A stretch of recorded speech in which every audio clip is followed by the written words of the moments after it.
Pour moi, ces éléments sont liés à 3 mutations majeures.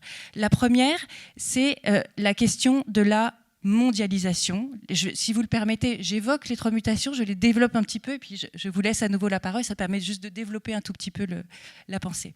Donc la première mutation, c'est la mondialisation. La deuxième, ce sont les mutations technologiques.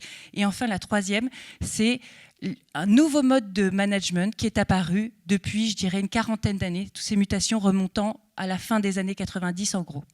Qu'est-ce qui s'est passé avec la mondialisation ? Eh bien, on a considérer que les travailleurs du monde entier pouvaient être mis en concurrence. Vous savez, c'est le fameux phénomène du plombier polonais.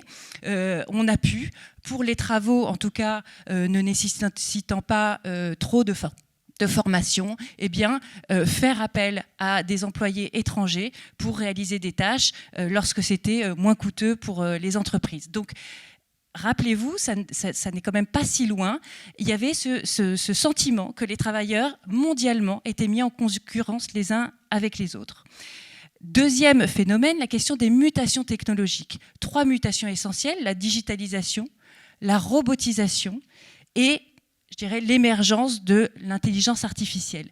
Quelles sont les conséquences de ces mutations ? D'abord, une forme de tâcheronisation, c'est-à-dire de standardisation du travail, y compris dans les tâches qui jusqu'à présent, dans les métiers qui jusqu'à présent avaient échappé à cette forme de taylorisation, donc les métiers de cadre notamment, qui aujourd'hui de plus en plus sont organisés, surveillés par des outils informatiques, commandés par l'intelligence artificielle, mais aussi, je parle des cadres, mais aussi par exemple les travailleurs du soin, infirmières, aides-soignantes, etc., qui de plus en plus se voient commander leurs tâches, rythmer leurs tâches par des applications électroniques et qui donc perdent progressivement l'autonomie dans la réalisation de leur métier.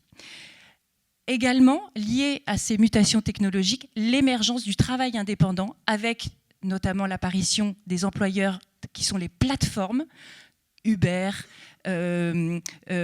Deliveroo, etc., qui évidemment concernent une minorité de travailleurs aujourd'hui, mais qui distillent dans l'opinion, et notamment chez les jeunes travailleurs, l'idée qu'aujourd'hui, quand on veut travailler, on n'est pas obligé d'être salarié. On peut être indépendant, créer sa micro-entreprise, c'est pas compliqué.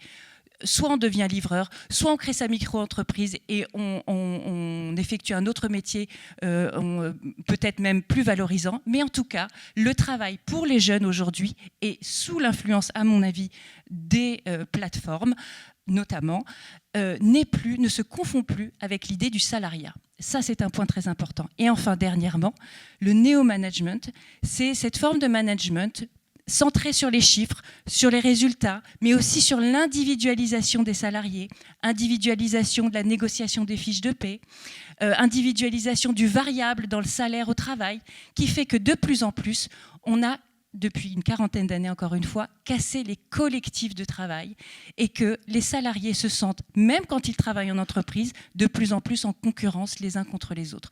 Donc voilà 3 phénomènes qui me semblent majeurs et qui expliquaient déjà en partie le mal-être des travailleurs au moment où a surgi le Covid et où cet arrêt de travail généralisé a permis à chacun de se demander, mais au fond, quel est le sens de mon travail ?